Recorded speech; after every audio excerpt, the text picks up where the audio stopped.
Kozhikode Nadakkavu urban സൊസൈറ്റിയിൽ വൻ തിരിമറി. സ്വർണ്ണപ്പണയ വസ്തുക്കളിലാണ് തിരിമറി നടന്നത്. സംഭവത്തിൽ നടക്കാവ് കോഓപ്പറേറ്റീവ് അർബൻ സൊസൈറ്റിയിലെ സെക്രട്ടറിയെയും അക്കൗണ്ടന്റിനെയും സസ്പെൻഡ് ചെയ്തു. 2 പേർക്കെതിരെയും നടക്കാവ് പോലീസ് കേസെടുത്തു. UDF ഭരിക്കുന്ന നടക്കാവിലെ അർബൻ സൊസൈറ്റിയിലാണ് സ്വർണ്ണ പണയവുമായി ബന്ധപ്പെട്ട് വ്യാജ അക്കൗണ്ടുകൾ ഉണ്ടാക്കി പണം തിരിമറി നടത്തിയത്.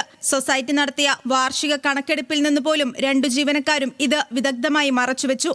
എന്നാൽ സഹകരണ വകുപ്പ് ഓഡിറ്റ് നടത്തിയപ്പോൾ സ്വർണ്ണ പണ്ടങ്ങളിൽ കുറവ് വന്നതിനെ തുടർന്നാണ് സൊസൈറ്റി പരാതി നൽകിയത്.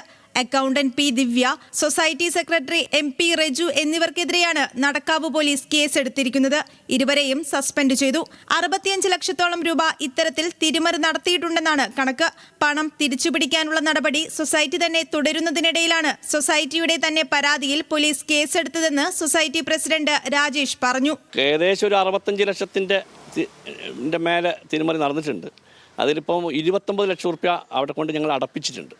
അപ്പോൾ ഞങ്ങളെന്ന് വെച്ചാൽ സംഘത്തിൻ്റെ പണം നഷ്ടപ്പെടാൻ പാടില്ലല്ലോ. കേസ് വന്നു കഴിഞ്ഞാൽ സ്വാഭാവികമായിട്ടും പണം അടയ്ക്കുന്നത് നീണ്ടുപോകും. അപ്പോൾ ഈ പരാതി കൊടുത്തത് ബോർഡ് തന്നെയാണ്, നടക്കാവ് പോലീസ് സ്റ്റേഷനിൽ കൊടുത്തത് ബോർഡ് തന്നെയാണ്.